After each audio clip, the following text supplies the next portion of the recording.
friends, Rebecca here, the Dragon Librarian from Farmington Community Library, and I've got Lala here with me today because we are here to talk to you about a book that we are just so super hyped about, and there are a few different reasons for that. So first off, I just want to start off by saying that I was really lucky in a couple of weeks ago to have been able to go to a National Library Conference. So I got to go and learn all kinds of really cool things. I got to meet all kinds of different authors and publishers and vendors, and it was just an all-around amazing time. So you're like, okay, yeah, lucky for you. Why are you telling us this?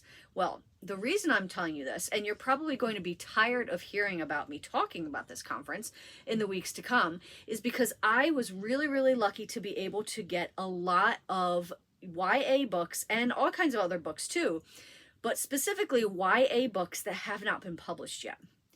So these are advanced reader copies that they hand out to people so that they can read them and then purchase them for the library. Well, the good thing for you guys is I can read these books, tell you all about them, and then you will be able to decide whether or not it sounds like something that you will want to read. So I got so many different books. How many books you're asking? Oh, somewhere around the number of 170. Oh yes, I worked hard for you guys to get all these books so that I could read them and talk about them with you. So let me talk about this one that I'm really hyped for, which is called When We Were Monsters by Jennifer Niven. When We Were Monsters. Now this book is coming out in September. I've actually already ordered it for the library, so if you go into our library catalog and you do want to read it, you should be able to put a hold on it. You won't be able to get it until September, but I think once you hear about it, you're definitely going to want to read it and put that hold on it ASAP. So Jennifer Niven is an author who has written lots of young adult books before, All the Bright Places, Breathless. She usually writes contemporary fiction, romances, things that deal with heavy topics and stuff like that. This is her very first thriller / dark academia book, which you can tell from the cover. It looks very thriller-esque, right? It's got this really awesome cover. So this book is about a group of students who, it's in the middle of January, it's January term, right? So sometimes schools have this like really small, like 3 or 4 week period where like they cram a lot of learning in. So that's what's going on in this school. So they have this school where they have this really special program in January where only the best and the brightest can go. And it's like a creative arts program. And it's usually led by somebody who's like really important, or somebody that's like has a lot of worldly experience. And then at the end of the term, the person who has succeeded the most or has created the most works will get to have this like opportunity of a lifetime. It could be like a chance to produce a short film of their own making, or to publish a book or a short story or comic or graphic novel, something like that. So this year the term is led by this woman named Meredith Gratham, who is this sort of infamous character who has made movies, written books and stuff, and she's kind of got a shrouded past. So there is a number of students that are coming to this group, but there's only like a few that we really need to be remembering. So you've got Ramon, who is kind of an outsider. You've got Ness, who is sort of the wallflower.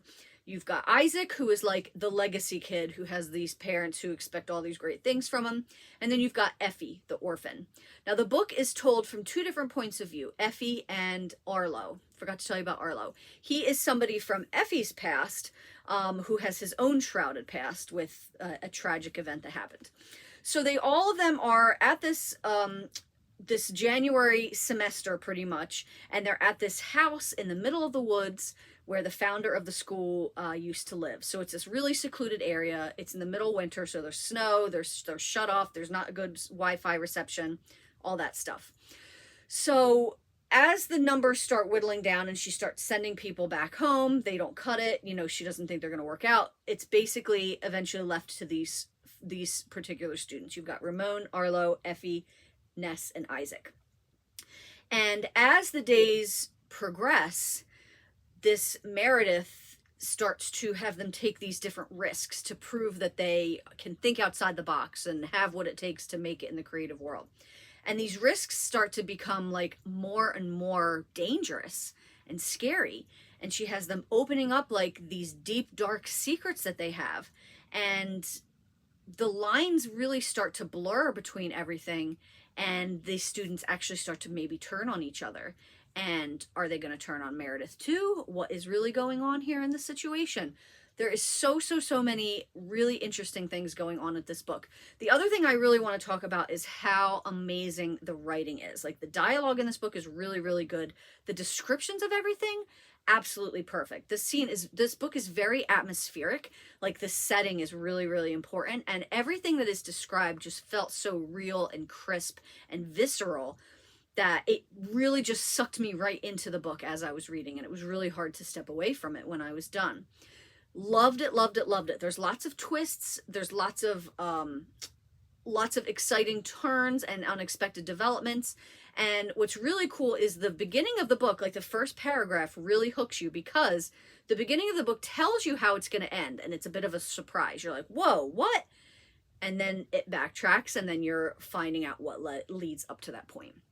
So this is, even though this is this author's first foray into the thriller, dark academia, like, subgenre of writing, it is absolutely amazing. And I did get to meet her and talk with her about this book at the conference, and she said that she loved writing it so much that this is definitely not going to be her last thriller type story. So we have more to look forward to for this author in the future.